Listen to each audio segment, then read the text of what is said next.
Today, I want to talk about people who start keto, but then end up quitting keto. And I think we've all ran into someone who said that they tried keto years ago and it worked.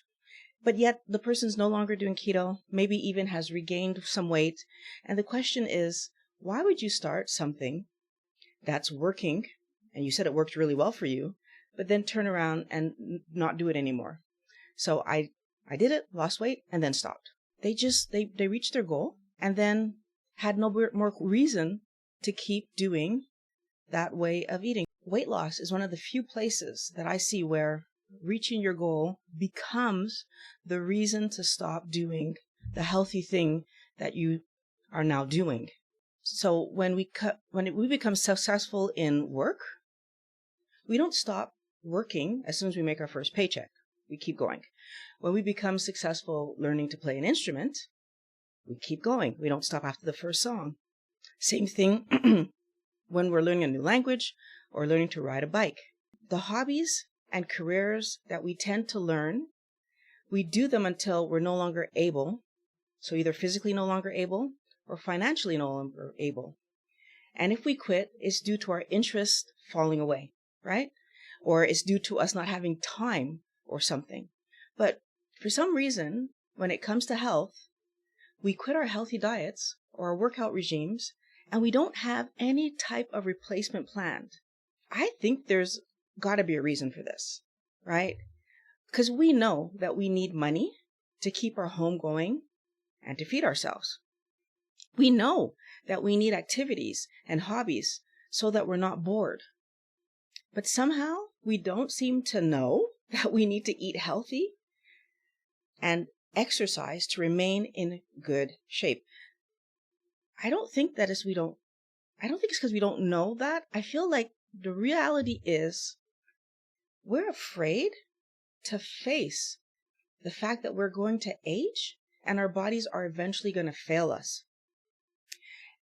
That fear stops us from working on our health, and it actually makes our situation worse because we're afraid and we don't work on our health, then we end up in that poor health situation sooner than we ever would have been. Good health isn't easy.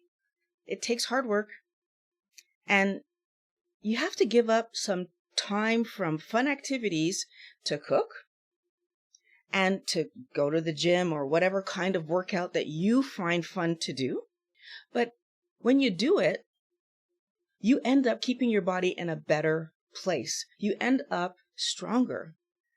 But because we don't want to admit that we're slowly deteriorating, we also don't want to give up any time away from doing things that we think are fun. So laying on the couch watching TV isn't actually fun, but if I'm too tired because I'm not eating well, if I'm rushing around because I have to work tomorrow, if I don't give myself the space to work out and feed myself well, then laying on the couch and watching TV might be the only thing I actually have energy for.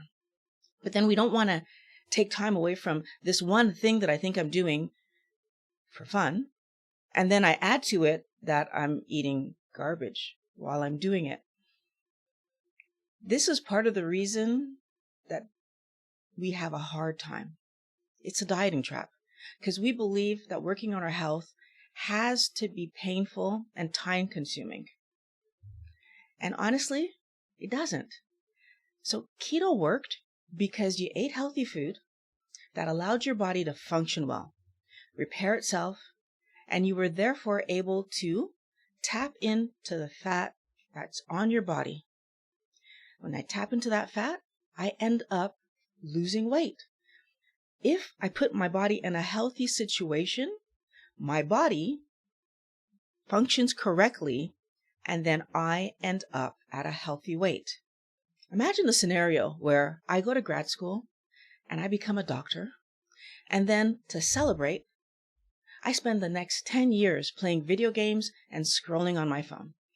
Everybody would say that something was wrong with me, right? Because the expectation is that after going to school and becoming a doctor, a lawyer, some kind of technician, an IT person, a psychologist, whatever, that after you go and you learn something, you would practice what you learned. You would be in that field. You would work doing that.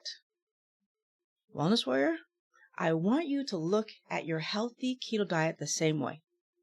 When you arrive at the goal weight or close to it, because some people quit as soon as they get even close to it, you want to look forward, continue forward doing that healthy way of eating, practice what you've learned, and then continue to educate yourself, right? Because when you become a doctor, a psychologist, a lawyer, you're still educating yourself. Laws change, medical knowledge change, practice changes. So you keep educating yourself on how eating healthy, like what's the best practice, so that you continue to work on your health. This isn't about getting to a finish line. It's about understanding what I'm going to do to keep myself healthy forever. If I really want to be successful, I need to keep myself healthy forever. And the only way that keto can work is if you continue to eat that healthy keto lifestyle long into the future. Your health and comfort is important, and you need to work on it daily. You need to prioritize health over taste, over junk food, over distractions of food. The comment today is, again, another amalgamation of a bunch of comments that I get from people that says that if we don't eat normal foods, how are we supposed to socialize with our friends? Because it's hard feeling so different from everybody else. I agree that when we first learn to eat healthy, which means we're learning that the things we were eating were not healthy, all of a sudden we don't feel like everybody else. All of a sudden we are feeling like I can't go out with them because, first of all, I can't eat what they're eating and I'm going to want it. That's not true when you do keto long enough, by the way.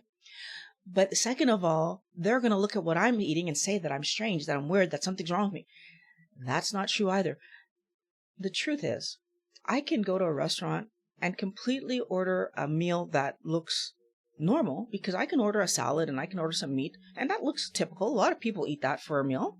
Nobody's going to care that that's what I ordered.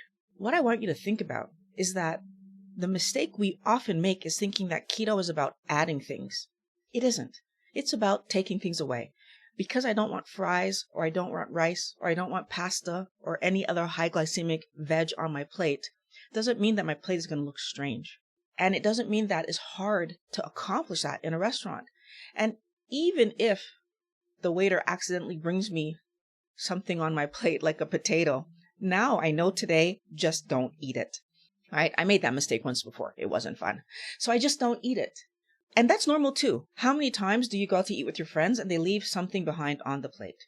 Wellness warriors, I want us to understand that when our friends invite us out to do something with them, they're inviting us because they want to spend time with us. They're not inviting us because they want to see what we're going to eat.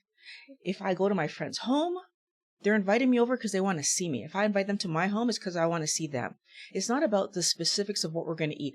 I can cook a meal that caters to non-keto people, if that's the way that you eat, and not eat it. The same way that I can go to your house and pick the parts that match what I'm willing to eat. So I'm encouraging all of you to understand that this is more about prioritizing your health than worrying about what your friends, your family, the people who are looking at what you're doing are going to think about what you're doing. And as a matter of fact, when they see your health improve, when they see you have more energy, when they see your skin improve, when they see that your pains are gone, they're going to be so happy for you. They're going to encourage you to keep doing whatever you're doing because it's obviously working for you. Wellness warriors, I'm live every Monday at 11:15 Eastern Time. And on Thursdays, I put up a produced video. There's one coming up this Thursday that's really good. I hope you're going to check it out. I love making these videos for you, and I really can't wait to talk to you again next Monday at 11. I hope you're going to come back with your questions. Have a great day.